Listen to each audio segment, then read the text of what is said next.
오늘의 본문은 누가복음 1장 67절부터 80절까지인데요. 이 본문은 바로 예수님의 사촌 형이자 예수님보다 6개월 먼저 태어나서 예수님의 오심을 가장 가까이에서 예비하였던 세례 요한이 태어났을 때 그의 아버지인 사가랴가 성령이 충만하여 예언한 것입니다.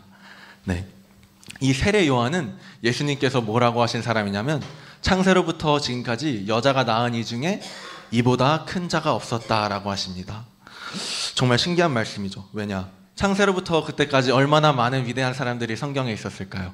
다윗 왕이 있었을 수도 있고 모세, 다니엘, 우리가 아는 수많은 그런 영웅들이 있었는데 예수님께서는 세례 요한을 지칭하셔서 여자가 낳은 이 중에 이보다 큰 자가 없다고 하십니다. 왜 그러셨을까요? 이것은 세례 요한이 바로 예수님을 가장 가까이에서 예수님을 직접적으로 예언한 그 사역을 감당했기 때문입니다. 그러므로 여러분, 제가 말씀드리고 싶은 것은 우리가 보통 어떤 사람이 크다, 위대하다 이렇게 주장을 할 때에는 우리가 보통 세상에서 어떤 일을 이루었는지, 위대한 정치가라든지 아니면 위대한 왕이 되었다든지 뭔가 이 세상에서 큰 업적을 이루었다든지 등으로 판단하기 쉽습니다. 저 사람은 어디 학교 나왔대, 저 사람은 사회에서 뭘 하고 있대, 이런 걸로 우리가 크게 생각하곤 하지만 하나님이 보시는 것은 그게 아니라는 것입니다.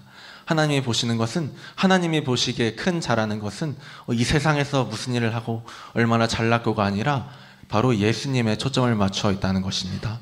바로 어떤 사람이 예수님을 얼마나 사랑하는지, 이 사람이 정말로 나를 사랑하는구나, 이 사람이 나를 위해 목숨을 바치고 싶어 하는구나, 이 사람이 나를 정말로 전하고 싶어 하는구나. 하나님의 마음은 우리의 시선과 달라서 정말로 예수님을 얼마나 사랑하는지, 이것이 바로 어떤 그 사람의 크고 작음을 판단하는 기준이 된다는 것입니다. 그러므로 우리도 예수님의 그 기준을 따라가서 어떤 크고 작음이 이 세상의 기준이 아니라 오직 우리가 얼마나 더 예수님을 사랑하길 원하는지가 되기를 축복합니다. 오늘 본문 말씀을 보면 그래서 요한의 아버지 사가랴가 67절을 한번 보겠습니다. 성령으로 충만해 예언했다고 합니다. 성령으로 충만해서 예언했다는 것은 하나님의 감동으로 예언을 했다는 것을 의미합니다. 하나님의 감동으로 쓰여진 이 책이 혹시 무엇인지 아시나요? 성경책이죠. 성경은, 모든 성경은 하나님의 감동으로 된 것으로 교훈과 책망과 또 바르게 함과 의로 교육하기에 유익하다고 하십니다. 근데 이 성경이 결국엔 무엇을 말하고 있는 것인가? 성령은 바로 예수님을 증언하는 영이라고 하나님은 말씀하십니다. 그래서 구약의 모든 성경은 결국 예수님을 얘기한다고 말할 수 있습니다. 그래서 이 바리새인들을 보고 예수님께서 뭐라고 말씀하시냐? 너희가 영생을 얻는 줄 알고 성경을 상고하거니와, 너네가 이 뭔가 영원한 생명을 얻기 위해 성경책을 열심히 공부했지? 그런데 이 성경책은 사실 바로 나에 대해 증언하는 책이란다라고 말씀하십니다. 이 성경책은 결국 예수님을 얘기하고 있다는 것입니다. 그래서 구약의 모든 말씀이 예수님으로 귀결된다고 말할 수 있는 것입니다. 그래서 우리는 창세기를 봐도 예수님을, 출애굽기를 봐도 예수님을, 레위기, 민수기, 신명기 모든 것에서 바로 이게 예수님을 나타내는 것이구나 라고 알 수 있는 것입니다. 그러므로 성령으로 충만한 사가랴는 무엇을 얘기했을까요? 바로 오실 예수님과 그 오실 예수님을 예비한 자기 아들 세례 요한의 역할에 대해 이야기하는 것입니다. 그래서 어떻게 예언했는지 한번 보도록 할게요. 68절부터 71절까지 한번 같이 읽어보도록 할게요. 띄워졌나요? 주 이스라엘의 하나님을 찬양하라. 주께서 자기 백성을 돌봐 구원을 베푸셨다. 그분이 우리를 위해 자기의 종 다윗의 집에 구원의 뿔을 들어 올리셨다. 이 일은 주의 거룩한 옛 예언자들의 입을 통해 말씀하신 대로 우리를 원수와 우리를 미워하는 모든 사람의 손에서 건지시는 구원이로다. 아멘. 68절부터 71절까지 보면 아주 반복해서 나오는 단어가 있습니다. 혹시 뭔지 찾아보시겠습니까? 바로 구원입니다. 구원. 계속해서 구원에 대해 이야기하고 있습니다. 그래서 이 성경은 계속해서 뭘 얘기하냐? 바로 너희를 구원할 그분이 올 거다. 메시아이신 예수님이 올 거다라는 것입니다. 그래서 이 구원을 베푸신다는 건데, 그래서 마태복음 1장 21절로 넘어가면 결국 예수님의 이름의 뜻이 바로 구원입니다. 그래서 구원하시는 예수님이 오신다는 것을 계속해서 이야기하고 있는 것이죠. 제가 학교에서 암송 동아리에 들어가 있습니다. 근데 그 암송 동아리를 지도해 주시는 그 목사님이 계신데, 이분이 암송 학교를 운영하고 계세요. 그래서 거기 암송 학교에 들어가면 계속해서 말씀을 외웁니다. 그래서 이 목사님의 자녀분들은 어릴 때부터 성경만 암송했어요. 그래서 성경을 1000구절을 암송한다고 합니다. 1000구절을 암송하니까 성경의 처음부터 끝까지 완전 잘 알고 있겠죠. 근데 어느 날 그 아마 초등학생 정도 되는 이 조그만 아이에게 목사님이 물어보셨다고 해요. 아이야, 너는 성경 1000구절 너가 외운 모든 장절 중에 어디가 제일 좋니? 너가 제일 좋아하는 장은 어디니? 물어보셨대요. 그 아이가 혹시 뭐라고 대답하셨을 것 같으세요? 네, 아마 각자 다 본인이 가장 좋아하는 장이나 절이 있을 것 같은데 그 아이의 대답이 놀랍게도 제가 제일 좋아하는 성경책은 그 장은 마태복음 1장이에요 라고 말했대요. 정말 신기하죠? 마태복음 1장. 마태복음 1장이 혹시 무슨 내용인지 아시는 분이 계시겠죠? 네, 그것은 바로 예수님의 족보입니다. 족보. 네. 아브라함과 다윗의 자손 예수 그리스도의 계보라로 이제 마태복음이 시작하는데 이게 그렇다면 그 아버지께서 너무 뜻밖의 대답인 거예요. 그래서 그 아이에게 물어보셨다고 해요. 왜 하고 많은 그 성경 중에 마태복음 1장이 제일 좋니? 라고 하니까 그 아이가 이렇게 대답했다고 합니다. 왜냐하면 마태복음 1장의 족보 속에 구약의 모든 것이 다 들어가 있기 때문입니다 라고 대답했다고 해요. 너무 놀랍지 않나요? 네, 저는 일단 이 대답을 듣고 어떻게 초등학생이 이런 지혜가 어디서 나왔지? 그런 말하는 수준이 이게 어릴 때부터 진짜 성경을 읽을 때 주님이 지혜를 부어주시는구나 이런 게 생각이 났고, 두 번째로 이 구약의 모든, 그렇게 사실 신약보다 구약이 더 긴데 이 구약이 정말 왜 쓰여졌을까 하면 그것이 바로 정말로 예수님의 족보구나. 이 구약의 모든 것이 오실 예수님을 예비하기 위한 그 스토리구나. 그래서 그 구약이 정말 예수님을 이야기하는 것이구나 라는 것이고, 그래서 결국 말하는 것이 그 족보 다음에 나타나는 것이 바로 하나님께서 천사 가브리엘을 보내서 우리 마리아에게 얘기하시죠. 그때 마리아에게 하신 말씀이 바로 오늘 본문인 마태복음 1장 21절입니다. 그것이 바로 우리 한번 같이 읽어보도록 할까요? 네. 마리아가 아들을 낳을 것이니 그 이름을 예수라 하여라. 예수가 그의 백성을 그들의 죄로부터 구원할 것이다. 네, 아멘. 그렇습니다. 이 예수, 우리가 예수님 항상 부르는데 예수님의 이름 뜻 그대로가 구원이란 뜻입니다. 네, 알고 계신 분도 있고 모르고 계신 분도 있을 텐데 네, 예수님의 이름 뜻이 구원이라는 거예요. 그래서 사실 구약에 예수님과 같은 이름을 가진, 그 같은 어근을 가진 이름이 있습니다. 되게 유명한 인물인데 혹시 누구인지 생각해 보신 적 있을까요? 맞습니다. 여호수아입니다. 여호수아. 네, 여호수아가 사실 예수님이랑 같은 뜻이에요. 그래서 여호수아가 누구냐? 그 사람은 이제 모세가 이스라엘 백성을 이집트 땅에서 이끌고 나왔을 때 그 모세는 그 약속의 땅 가나안에 들어갔을까요? 못 들어갔을까요? 네, 그는 약속의 땅 앞에 들어가지 못하고 세상을 떴습니다. 그래서 그 뒤를 이어서 바로 여호수아가 이스라엘 백성을 가나안 땅으로 인도하죠. 그래서 이게 사실 의미하는 것이 뭐냐? 모세는 바로 율법을 받은 사람입니다. 하나님으로부터 어떻게 살아야 하는지 율법을 받고 그것을 지키라고 명령을 했죠. 그래서 내 하나님만을 섬겨라. 우상을 섬기지 마라. 여호와 이름을 망령되이 일컫지 마라. 안식일을 기억하여 거룩히 지켜라. 부모를 공경하라. 살인하지 마라. 간음하지 마라. 거짓말하지 마라. 도둑질하지 마라. 내 이웃의 것을 탐내지 말라. 이 10계명을 주셨죠. 그러나 우리는 알고 있습니다. 이 계명을 온전히 지킬 수 있는 사람은 아무도 없다는 것을 우리는 알고 있습니다. 저만 해도 예수님께서는 심지어 이렇게 얘기하세요. 사람을 미워하기만 해도 살인한 것이요, 여자를 보고 음욕을 품기만 해도 이미 간음한 자라고 하시는데 우리가 이 말씀에서 걸리지 않을 사람이 아무도 없습니다.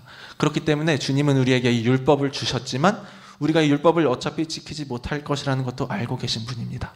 그래서 모세를 통해 율법을 주셨지만 이 모세는 약속의 땅에 들어가지 못합니다. 왜? 이 율법만으로는 우리가 온전히 구원을 받을 수 없기 때문입니다. 그래서 모세 다음에 그 율법을 완성하는 사람, 그 뒤를 이은 여호수아의 때야 구약의 그 이스라엘 백성들이 약속의 땅으로 들어가죠. 이것은 사실은 신약에 비추어 보면 아까 구약의 모든 것들이 결국 예수님을 얘기한다고 하시죠. 이것은 바로 율법을 완성시키시는 우리 구주 예수님께서 오신다는 것이며, 그분을 통해 우리의 죄를 용서받고 우리의 죄를 언제나 지을 수밖에 없는 우리를 위해서 그분이 직접 그 죄를 속죄하는 제물이 되어주셔서 십자가에서 죽어주시고 부활하심으로 우리가 그분의 피를 힘입어 그 천국에 들어갈 수 있다는 것을 그분은 이야기하고 계시는 것이지요. 그래서 이 바로 구원하시는 예수님을 우리가 믿는 것입니다. 그런데 이 예수님의 구원은 어떠한가? 바로 72절부터 또 한번 같이 읽어보도록 하겠습니다. 네, 72절 같이 읽어볼게요. 주께서 우리 조상에게 자비를 베푸셨고 자기의 거룩한 언약을 기억하셨다. 이 맹세는 우리 조상 아브라함에게 하신 것으로 우리를 원수들의 손에서 구출하사 두려움 없이 주를 섬겨 우리가 주 앞에서 평생토록 거룩하고 의롭게 살도록 하셨다. 아멘. 네, 여기서 보면 우리를 구원하시는데 우리를 원수들의 손에서 구원하신다고 하세요. 그래서 근데 언뜻 잘못 생각하면 이 원수들의 손에서 구원한다니까 이스라엘 백성들은 이것을 어떻게 해석했냐면 우리를 압제하고 있는 로마로부터 우리를 해방시키겠구나 하는 것으로 그들의 구원자인 예수님을 생각하신 거예요. 그러나 사실 예수님은 그것을 위해 오신 것이 아니었습니다. 예수님은 그것보다도 더 근원적인 것, 바로 우리의 죄 때문에 오신 것이었죠. 그렇기 때문에 역설적으로 이스라엘 백성들은 이것을 깨닫지 못했기 때문에 정작 그들을 위해 오신 예수님을 십자가에 못 박아 죽이는 일을 범했습니다. 그러나 우리는 우리를 돌아봐야 할 필요가 있습니다. 우리는 예수님을 어떠한 존재로 생각하고 있는가요? 우리가 여기에 이 한마음 정신회복 예배 각자 다양한 문제들과 그런 것들이 있어서 왔습니다. 정말로 정신의 질환이 낫게 해주세요. 또 너무나 어려움이 많습니다. 이런 것들 때문에 왔습니다. 물론 예수님은 그런 것들을 해결해 주실 수 있는 분인데 여기 오므로써 여러분들은 가장 귀한 것을 얻게 되었는데 그것은 무엇이냐? 바로 나를 죄에서 구원하신 예수님입니다. 나를 영원한 지옥과 사망에서 구원하신 그 예수님, 그 예수님을 통해 영생을 얻을 수 있다는 것이 우리의 정말 참된 기쁨과 감사라는 것입니다. 그러므로 우리가 예수님을 바라볼 때 우리의 마음을 돌아보아야 할 필요가 있습니다.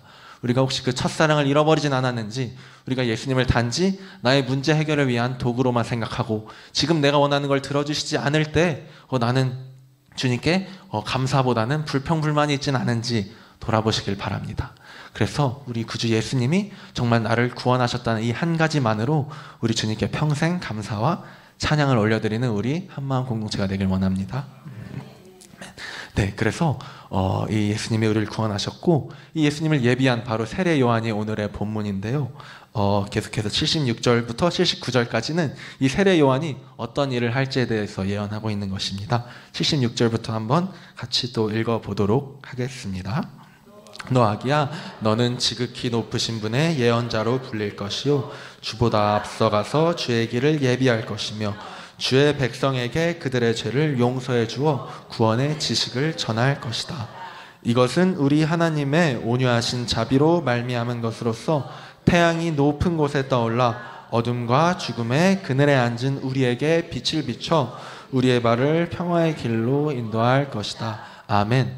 이 세례 요한, 여자가 낳은 이 중에 이보다 큰 자가 없다는 이 세례 요한은 굉장히 특이하게 이 구약을 완성시키는 사람으로서 구약과 신약을 잇는 사람인데요. 이 사람의 정말 특이한 것은 구약에서 이 사람을 예언하고 있다는 것입니다. 구약의 가장 마지막 절인 이 말라기서에는 마지막으로 이 메시아가 올 때 메시아를 예비하는 예언자가 올 것이다 라고 말합니다. 그 메시아인 예수님이 오기 전에 여호와를 경외하는 너희들에게 의로운 해가 떠올라서 너희를 치료할 것이고 아버지의 마음을 아들에게, 아들의 마음을 아버지에게로 돌이키는 그런 일이 있을 거라고 합니다. 그래서 그 사람이 바로 구약시대의 위대한 선지자였던 엘리야의 심령으로 와서 그 백성이 메시아를 받아들일 것을 예비한다고 합니다. 그래서 사실 그 역할을 수행하러 온 것이 바로 세례 요한이라는 거죠. 그렇기 때문에 이 세례 요한이 온 것이 바로 사가랴가 성령이 충만해서 예언을 했다는 것입니다. 그래서 이 엄청난 구약의 예언을 이루는 이 세례 요한인데, 그런데 바로 여기에서 반전이 있습니다. 무엇이냐면 이 세례 요한이 여자로부터 낳은 이 중에 이보다 큰 자가 없다고 하셨지만 예수님은 그 다음에 뭐라고 하시냐? 세례 요한이 여자로부터 낳은 이 중에 가장 큰 자지만 나로 말미암아 천국에 가는 가장 작은 자도 세례 요한보다 큰 자라는 것입니다. 이것은 바로 누굴 얘기할까요? 바로 예수님이 오신 이후에 예수님을 믿은 우리 자신을 의미합니다. 우리가 정말로 세상에서 보기에 연약하고 힘이 없고 그런 존재지만 하나님이 보시기에는 구약의 예언을 이루는 이 세례 요한보다도 예수님을 믿어 죄를 씻김받고 의롭게 된 우리가 세례 요한보다도 더 크고 하나님 보시기에 아주 귀하고 소중한 존재라는 것입니다. 그럼 우리가 이 예수님을 안다는 것이 얼마나 귀하고 감사한 일인지 우리가 스스로 깨닫기를 원합니다. 우리가 하나님의 보시기에 정말 너무나 귀하고 아름다운 존재이며 어떠한 예언을 이루는 그 어떠한 그런 위대한 인물보다도 정말로 예수님을 믿고 그로 말미암아 죄사함을 얻고 천국에 갈 수 있다는 이것 하나가 정말 우리를 가장 귀하고 아름답게 만든다는 것입니다. 마지막으로 그 80절 한번 읽어보도록 하겠습니다. 그래서 이 세례 요한은 이제 예수님을 전파하는 역할을 수행하게 되는데요. 80절 한번 읽어보도록 하겠습니다. 그 아기는 자라면서 영이 강건해졌고 이스라엘 백성들에게 공개적으로 나타나는 날까지 광야에서 살았습니다. 아멘. 네, 그래서 세례 요한은 이 광야에서 계속해서 영이 강건해지는 시기를 거칩니다. 우리도 이 예배를 올 때 정말로 즉각적으로 질환을 고쳐주세요 하는 마음으로 오지만 사실은 그렇지 않은 경우가 더 많은 경우가 많습니다. 그러나 이 시간에 가장 꾸준히 하나님 앞에 예배 드리고 이 생명의 근원 되시고 생명이 빛이신 예수님께 우리가 매주 꾸준히 예배를 드리고 또 예수님을 전할 때 또 예수님이 나에게 행해주신 이 놀라운 일을 주변 사람들에게 전할 때 우리도 모르는 새에 어느새 우리의 영이 살아납니다. 우리의 영이 정말 그 예수님의 영을 받음으로써 영원한 생명을 얻고 우리의 영이 살아나는 것입니다. 그래서 어느 날 공개적으로 요한이 그랬던 것처럼 우리도 사람들에게 나를 위해 주님이 이런 일을 행하셨어. 내가 지금 비록 난 아직도 정신질환이 있고 어렵고 힘든 가운데 있지만 내 안에는 예수 그리스도로 말미암아 그 누구도 빼앗아갈 수 없는 정말 가장 귀한 아름다움이 내 안에 있어 라는 것입니다. 그래서 제가 예전에 소록도에 봉사를 간 적이 있습니다. 근데 소록도에 있는 많은 분들은 한센병, 옛날로 치면 문둥병 환자분들이시죠. 이분들은 이제 살이 다 뭉그러지는데 그래도 느끼질 못하는 분들입니다. 근데 이분들 중에 많은 분들이 크리스찬이세요. 그 어렵고 힘든 가운데서 예수님을 믿게 되셨습니다. 그래서 이분들이 그 돌로 옮기면 손가락이 부서지면서도 하나하나 돌을 다 옮기셔서 소록도에 있는 교회들을 만드셨어요. 그래서 제가 선교를 갔을 때 거기에 아주 오래 평생을 살아오셨던 권사님이 저희들을 향해 간증을 해주셨습니다. 근데 그 간증의 내용이 이거였어요. 사람들이 우리를 방문할 때 나를 보고 외면하는 사람도 있고 또 우리를 불쌍히 여기는 사람도 있고 또 무시하는 사람도 있지만 나는 그 사람들을 볼 때마다 내 속으로 이런 음성이 계속 솟구쳐 올라왔다는 거예요. 여러분들은 나를 어떻게 볼지 모르지만 나는 하나님을 아는 자입니다. 하나님이 나를 자녀 삼아 주셨습니다. 예수께서 나를 구원하셨습니다. 나는 정말로 내가 얼마나 귀하고 존귀한 존재인지 모릅니다. 계속 이게 그 마음속에서 솟구치셨다는 거예요. 그래서 이것이 정말 어떠한 열등감이나 그런 보상 심리로 비롯된 것이 아니라 그 권사님이 이 얘기를 하시는데 정말 얼굴이 해와 같이 빛나면서 나는 평생 정말로 하나님이 나를 구원하셨습니다. 나는 너무나 귀한 사람입니다. 항상 이 말을 계속해서 스스로 하셨다는 건데 이 말을 듣는데 제가 정말 그냥 눈물이 줄줄줄 나더라고요. 그게 너무 진심이 느껴졌어. 그래서 여기 있는 여러분 모든 사람들도 정말 주님의 귀한 자녀라는 것을 꼭 믿으시기를 축복합니다. 그래서 이 세례 요한의 얘기를 들어보면 예수님께서 엘리야의 심령으로 온 자가 누구입니까? 라고 제자들이 물었을 때 예수님이 바로 세례 요한이란다 라고 얘기를 하셨어요. 그런데 참 놀라운 것은 요한복음 1장에 보면 정작 세례 요한은 자기가 예수님을 예비하는 그 광야에서 외치는 소리라는 것은 알았는데 정작 본인이 대제사장들이 그럼 너가 그 엘리야냐? 라고 했을 때 나는 아니다라고 합니다. 이거에 대해서 뭐 해석이 좀 다양하게 있을 수 있지만 이걸 어떻게 해석해보면 세례 요한은 자기가 그 엘리야의 심령으로서 백성들이 예수님을 맞이하는 것을 예비하는 역할을 하면서도 정작 본인은 이걸 몰랐을 수도 있다는 거예요. 그런데 예수님은 이 사람을 향해 너가 그 엘리야의 심령으로 나를 예비한 일을 했단다라고 인정해 주십니다. 이것이 무엇을 의미하느냐? 우리에게 적용해 봤을 때 우리는 우리가 모르는 사이에 주님의 귀한 통로로 쓰임받을 수 있다는 것입니다. 우리는 그냥 우리의 어렵고 힘든 가운데서 이곳에 와서 매주 예배를 드리고 그냥 내 주변 사람들에게 내가 예배를 드리니까 예수님을 알게 되었어. 예수님이 날 만나주셨어. 너도 한번 예배 와서 드려볼래? 하고 또 우리의 가정들에게 아빠, 엄마, 예수님이 나를 구원하셨습니다. 한번 예배 드려보세요. 이렇게 말을 하는 이 하나하나가 우리는 알지 못하지만 주님께서 우리를 향하신 놀라운 그 계획을 우리가 이루고 있다고 주님이 보시기엔 그렇게 느껴질 수 있다는 것입니다. 그래서 우리가 어떤 위대한 일을 하려고 할 필요가 없습니다. 애초에 저도 그렇고 사람은 위대한 일을 할 수 있는 존재가 아닙니다. 스스로는 아무것도 할 수 없는 존재입니다. 그러나 다만 우리가 예수님께 붙어 있을 때, 그래서 우리가 주어진 그냥 우리 매일 하루하루를 살아가고 이 주어진 예배의 공동체를 예배드리며 또한 내 주변에 있는 사람을 소중히 여기며 예수님을 전할 때, 어느새 세례요한이 자기도 모르는 사이에 구약의 성경의 말씀을 이루고 예수님이 얘기하신 그 엘리야의 심령으로서의 예언을 이루었던 것처럼 우리도 매일매일 주어진 자리에서 충실하게 예수님을 더 사랑하고 알아가며 전할 때 우리도 모르는 사이에 우리가 변화되고 예수님의 그 생명을 충만히 누릴 수 있게 된다는 것입니다. 그래서 여러분들에게 말씀드리고자 하는 것은 우리가 정말로 예수님을 찾고 또 생각하며 우리의 대제사장이신 예수를 생각하라 하는 말처럼 예수님을 생각하고 정말 나를 구원해 주신 그 예수님께 깊은 감사를 드리며 그분을 전하십시오. 그럴 때 우리도 모르는 사이에 우리가 그 영원한 생명을 누리고 또 그 생명을 전하는 통로가 되어 있는 자기 자신을 발견하게 될 것입니다. 바라기는 우리 여기 있는 모든 사람들 한 분 한 분이 천국 가는 그날까지 실족하지 않고 이 예수님의 구원으로 말미암아 기뻐하고 감사하며 그분을 평생 전하다가 천국에서 다 같이 만나기를 소망합니다. 기도하겠습니다. 하나님 아버지 감사합니다. 오늘 또 이렇게 주님의 말씀을 전할 수 있음이, 하나님 저같이 부족한 자가 전할 수 있음이 주님 감사합니다. 하나님 아버지 오늘 세례 요한에 대해서 나누었는데 하나님 구주의 그 말씀이 우리 가운데 임하여서 우리를 구원해 주신 예수님께 감사와 찬양을 올려드립니다. 하나님 우리가 매일매일 예수님 더 사랑하면서 예수님 전하면서 천국 가는 그날까지 실족하거나 타락하지 않게 하여 주시옵고 주 예수를 믿으라 그리하면 너와 내 집이 구원을 얻으리라는 이 말씀이 우리와 우리 가정 가운데 이루어지고 우리를 귀하게 쓰게 하심이 너무나 감사합니다. 우리를 정말 불쌍히 여겨 주시옵소서. 예수님 너무나 사랑합니다. 감사합니다. 예수님의 이름으로 기도드립니다. 아멘.